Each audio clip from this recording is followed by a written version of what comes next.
I had just done Sleuth on Broadway, and we had received a notice like The Second Coming, which was very gratifying. And Hitch, you know, always used successful writers.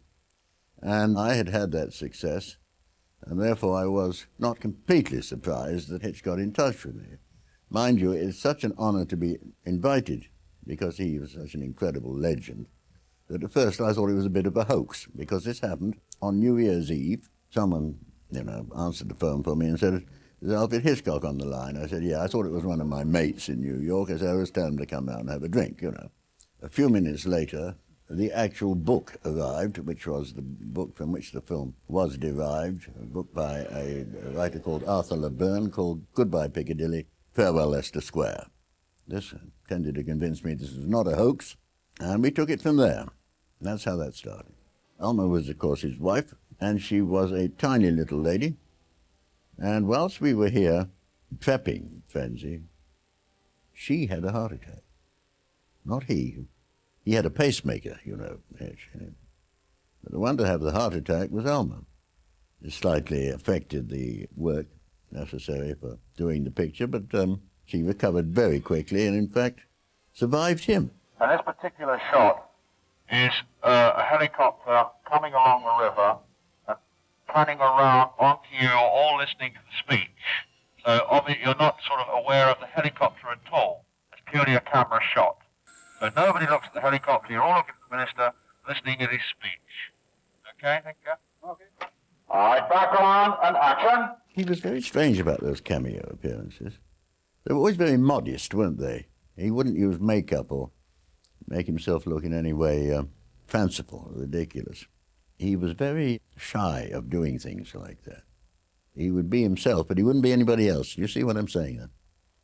And he elects to do that on the embankment. There are actually two shots of him looking fairly lugubrious under a bowler hat. We did research into the serial killer. In 1970, I don't think it was so prevalent a crime.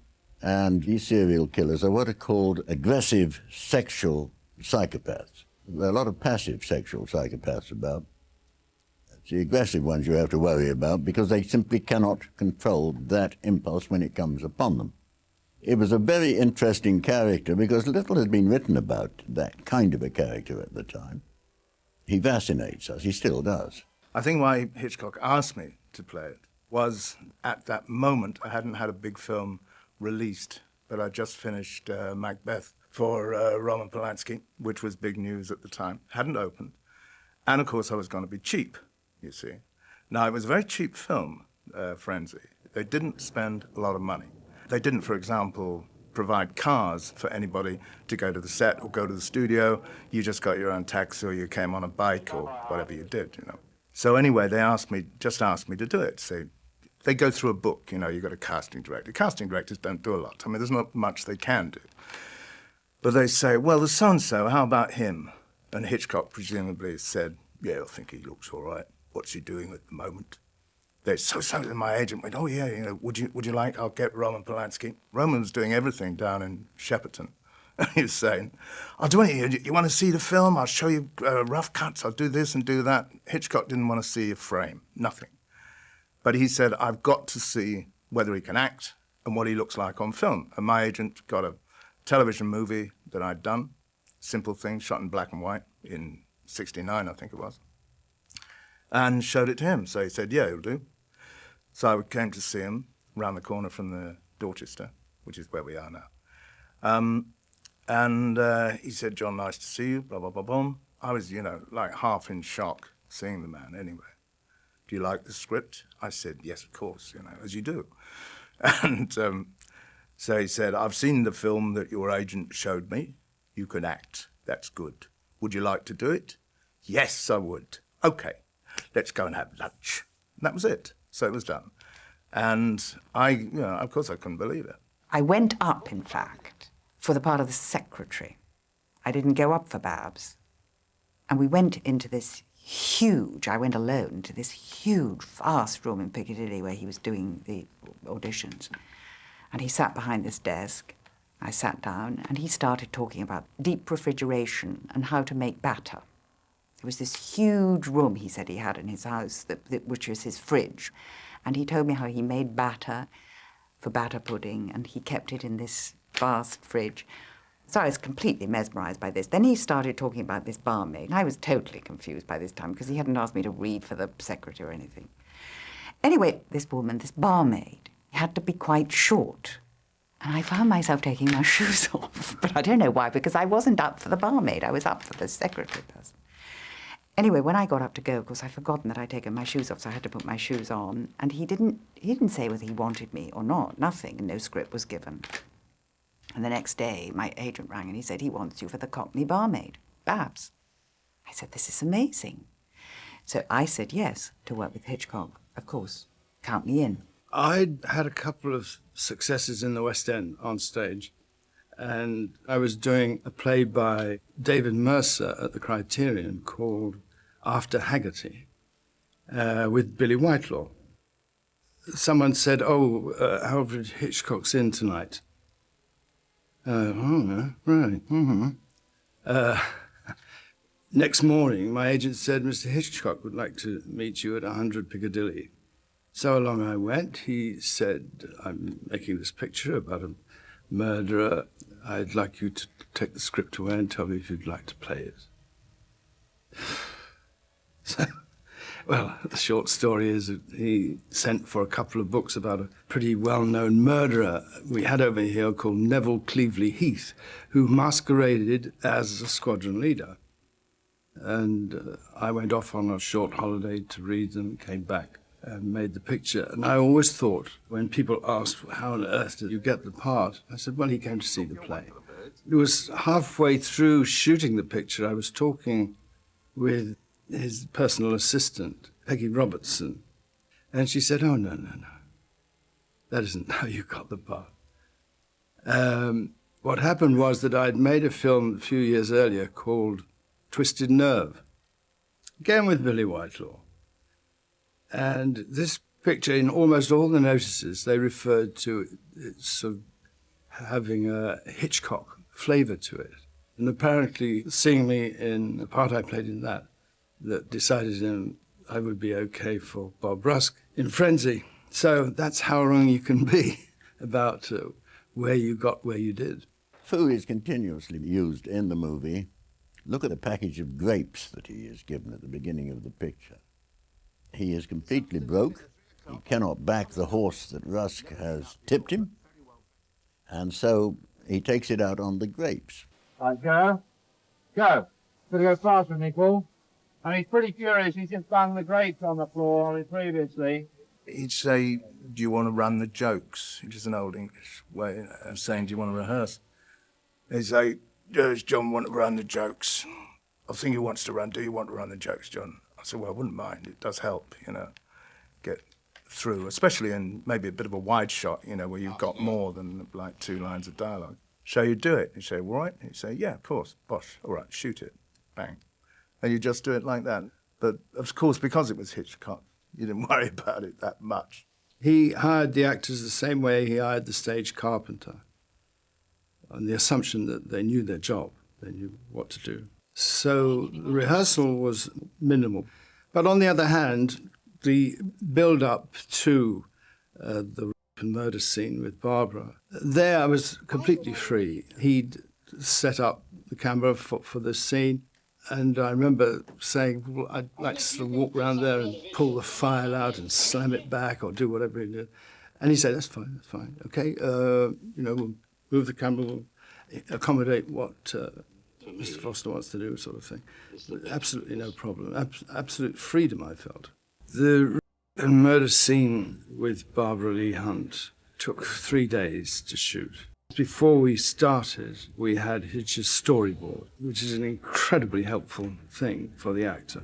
Fortunately, it involved chopping up the action into short and intense sequences. There's a mid-shot of the two of us, Barbara splayed out on her swivel chair, me on top of her. We got to get through 2 or 3 lines, mostly hers, of course, protesting.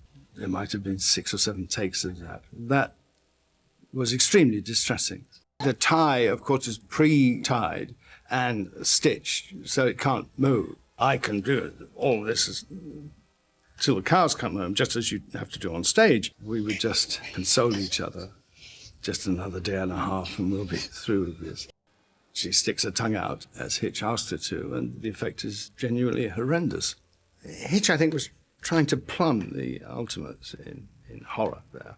And I saw it in Rushes. I said to Mr. Hitchcock, I don't think you should use that scene. He said, why not? I said, because it's disgusting. Nonsense, dear boy, was the response. And he put it in the very first rough assembly of the film. He had taken it out by the time we got to the second assembly. This was all part of setting up the framing of the wrong man. This was a key moment in the film. And this act of synchronicity, wherever a man was in the wrong place at the wrong time, it's Blaney. We spent quite a long time looking for that location because it had to have a number of streets that actually intersected. The light's a little too dark at the moment. Wait a minute. You want to like to rehearse it again? Yes, I don't see why not. Timing. Sure it is. Can we have the governor's chair here, please, while we rehearse this? I can do it with that. Yes, sir. All right, background action and action. You've got to face the camera the whole time until the very end when she goes by the camera and you pan round with her. She goes in this door, but she's full face the whole time. She'll look off, she'll be profile when she looks off down the alley. Hitch is not afraid to hold that shot where nothing happens. Nothing happens at all.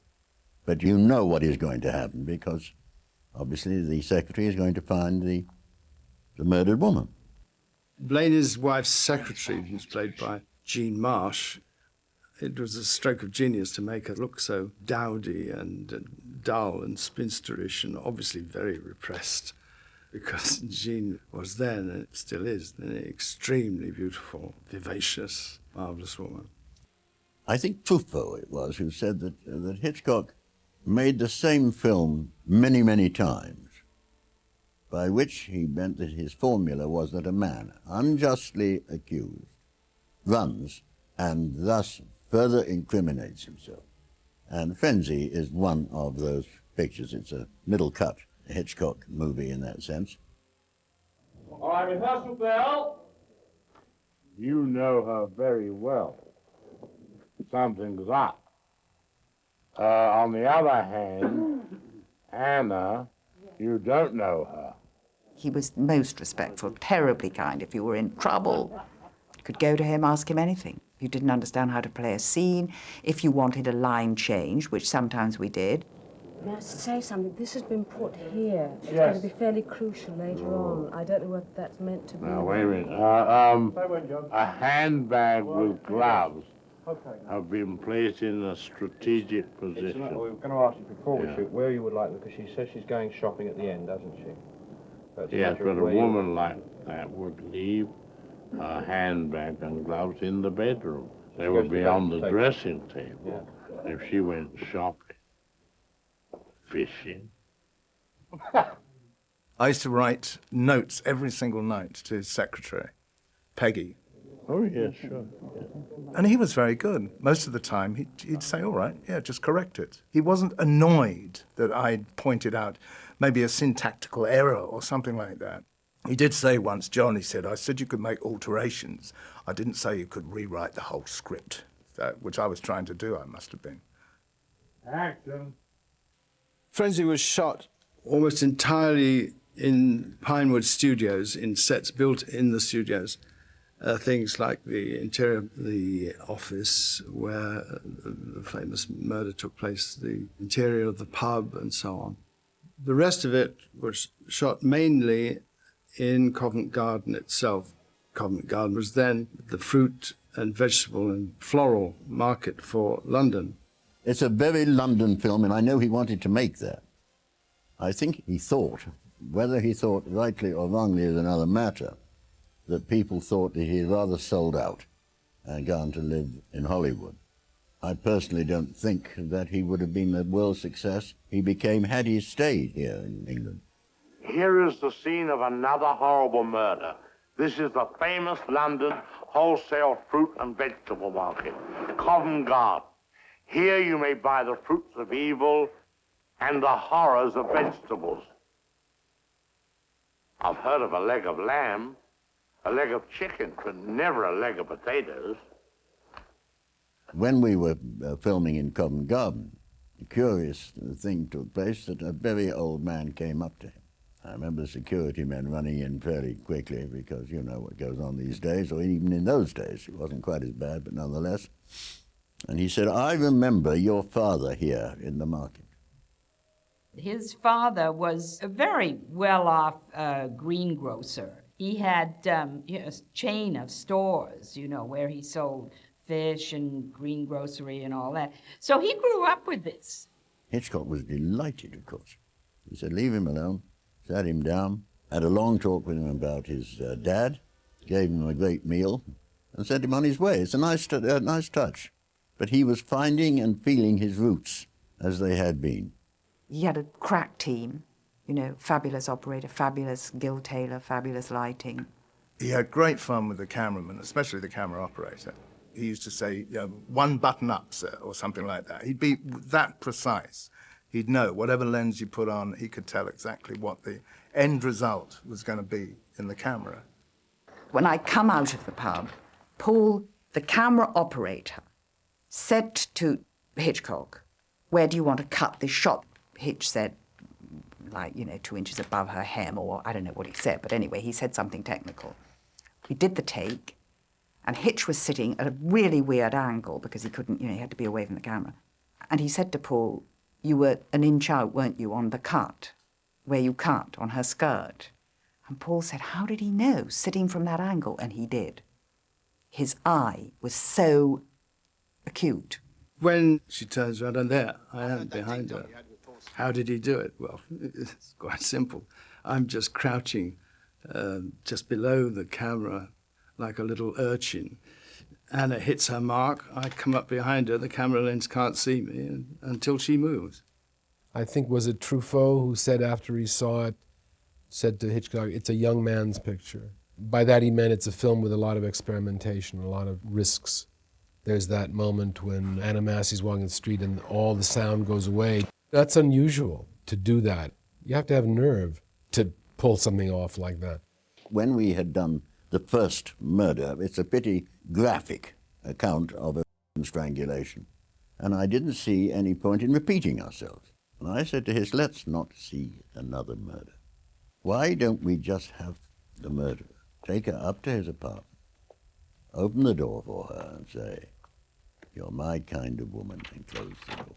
We know exactly what is happening behind that closed door. And there's a wonderful shot that follows that. It's what Hitch called his goodbye to Babs. The camera retreats down a narrow, twisting staircase.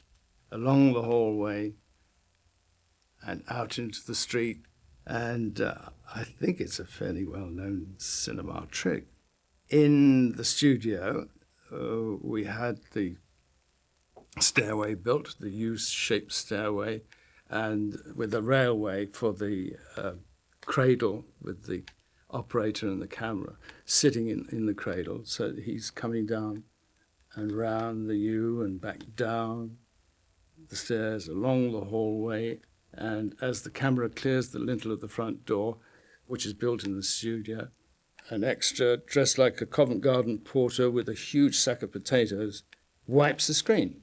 Go out to location in Tavistock Street, have the man walk across and wipe the screen with the potato sack and track back, cue pedestrians, cue the cyclists, cue the cars, and it seems to be an uninterrupted sequence.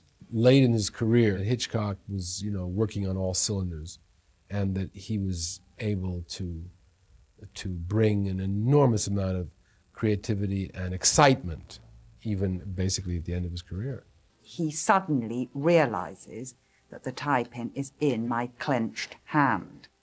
The audience could not possibly have gathered that without a flashback sequence, which Hitchcock storyboarded I knew right from the start that I wasn't going to have to go in the potato sack other than the close-up on my face, but I was never in the truck. They always had a double for that. The potato lorry sequence was another 3-day affair, though very much more light-hearted and bearable. It was something like 114 cuts. There again, how useful the storyboard was, because I'm scrabbling away and trying, and all of a sudden this bare foot comes and hits me in the jaw. And of course Hitch's drawing was quite grotesque, which immediately told the actor he wants to laugh there. Amidst all this gruesome business, the audience will laugh. That was the model's hand when I finally found the typing. Given the right sound effects, just do that. If you've got the right sound effects on it, you'll think that really is a broken finger. It was a very dusty, messy business, but on the whole, most enjoyable and a most instructive 3 days. The difference between the novel and the movie script is that we added a lot of comedy noir, which Hitch was always very fond of. And in particular, in those scenes of exposition where the detective, Alec McCowan, is brought to realize that on the basis of a lot of circumstantial evidence, he has arrested the wrong man who is currently in jail. And how does he come to realize that he has made that mistake? So the way to do it, I thought, was to do it as comedy. And the comedy comes, of course, from his wife, played by Vivian Merchant, who is a gourmet cook. And she keeps giving him the most repulsive and inedible meals, and he is struggling desperately, I think, with a pig's trotter or a knuckle of pork or something like that, whilst reprising the entire deductive plot. Even if you're laughing and you don't hear it, no one can complain later that there's a big hole in the picture, because how did the detective suddenly realize that he had made a mistake? The audience haven't been actually told word by word. It does seem to me that we had our cake and ate it for once, which is always nice. I think what we wanted to do was extend to the last possible moment the fact that our hero is in danger, that he's a loser, that he cannot win this. He hits this creature in the bed, believing it to be Vasco in the head. The arm falls out of the bed, and we realize it's not a man at all, it's a woman, just another victim of the necktie murderer. In the book, we have a different victim in the last scene. The secretary of Blaney's wife in the matrimonial agency is the victim, and in the film, we have an anonymous lady who we've never met before. The last scene of the picture is one of the few occasions I had direction from Hitch. I drag up this huge trunk up into my apartment. I get it through the door, and waiting in my room is the chief inspector of the police, and I sort of dropped my head or something corny. And he said, "Don't drop your head. That is the last thing a serial murderer is going to do, is, as it were, admit defeat. So it's just, don't drop your head. When drop the trunk, but don't drop your head." The music in Frenzy is good. It's one of the best scores he had without Bernard Herrmann. Henry Mancini, I think, did the original score and then was let go. He brought Ron Goodwin in after letting Mancini go, and I think he did a very good job. It's the return to England, too, that Hitch probably infused that in the composer. There's a certain kind of nostalgia that Hitch must have felt. That comes across in the score. Let's go, please. First position, straight away. He was a revered character. He's one of the greatest names in 20th century history, let alone the film industry. You should turn and look out. Yeah. Have to look around. Down. I thought it was right up there in terms of his later work, in as much as it had Chasing the Wrong Man, the amusing villain and the discussion of married life and its ups and downs. By putting him in London with frenzy, in touch with his roots, and by telling the story, when I say an old-fashioned way, I mean a very carefully constructed way. And I think the public responded to that very strongly, well, I know they did. And he got a big smash hit out of it, which cheered him up a lot, and put him back on his pedestal again, where he remains to this day.